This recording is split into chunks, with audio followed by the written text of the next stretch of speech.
Olá, o meu nome é Warley da Silva Carvalho, sou estudante do curso de Ciências Sociais, bacharel, no Centro de Artes, Humanidades e Letras, no CAU. Participei do programa de Iniciação Científica PIBIC e ao longo de um ano desenvolvi uma pesquisa voltada para a área de Ciência Política, mais especificamente em Relações Internacionais, a princípio com o professor Antônio Eduardo e depois com o professor Silvio Benevides.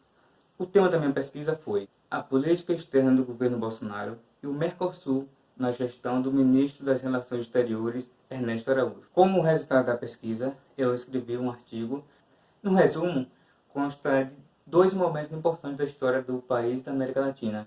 Um momento da Onda Rosa, começa de final dos anos 90, 2000, onde há ascensão de governos de esquerda e progressistas na América Latina, e mais recentemente a Onda Azul, os autores chamam de Onda Azul, esse momento em que há uma evidente ascensão de governos de direita na América Latina com agenda conservadora e neoliberal. Jair Bolsonaro é eleito presidente no Brasil, um candidato de extrema-direita, conservador e neoliberal na economia.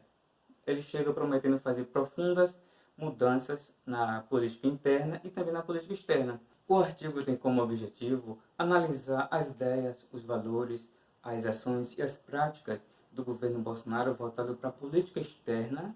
Como hipótese, supomos que ao adotar uma ideologia neoliberal de extrema-direita, anticomunista, antiprogressista, anti-esquerdista e, de certa forma, conspiracionista e antiglobalista, a política externa de Bolsonaro tinha tudo para romper com a tradicional política externa brasileira. Assim, ao longo da pesquisa, notamos algumas características marcantes e permanentes da política externa brasileira. Características essas como o multilateralismo, a resolução pacífica dos conflitos, o respeito aos direitos humanos, o universalismo, o multilateralismo e o que nos interessa em especial aqui, o interesse pela integração regional que consta inclusive na Constituição. Essas características da política externa brasileira, a partir da eleição de Bolsonaro em 2018, em alguma medida deixada de lado pelo presidente. A partir do momento que ele propõe um discurso beligerante com os seus próximos, faz ataques a países como fez a China, através de Bolsonaro há um alinhamento automático com os Estados Unidos, deixando de lado um dos princípios que seria a soberania e a autonomia, a não intervenção nas questões internas dos países. Bolsonaro deixa de lado isso a partir do momento que reconhece Juan Guaidó como presidente da Venezuela, declara apoiar os Estados Unidos no eventual ataque à Venezuela.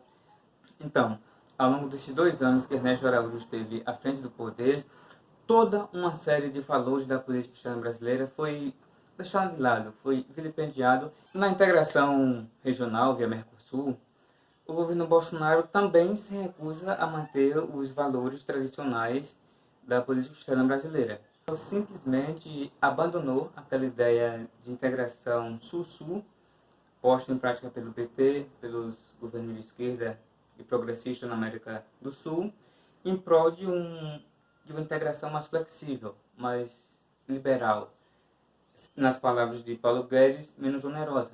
Para concluir, a política externa brasileira possui uma identidade, como a valorização do multilateralismo, do universalismo, dos direitos humanos, da integração regional, tudo isso escrito lá na Constituição. O governo Bolsonaro chega e recusa a pôr em prática, a dar continuidade a esses valores, a esses princípios. Na integração regional, Bolsonaro propõe uma flexibilização do Mercosul, servindo apenas como um trampolim para a inserção comercial do Brasil, deixando de lado outros fatores, outras características da integração regional voltada para desenvolvimento social, para cultura, para esporte, para ciência, para lazer, focando apenas e somente na questão comercial, enfraquecendo dessa forma o projeto que vinha sendo posto em prática, com maior ênfase pelo governo do PT.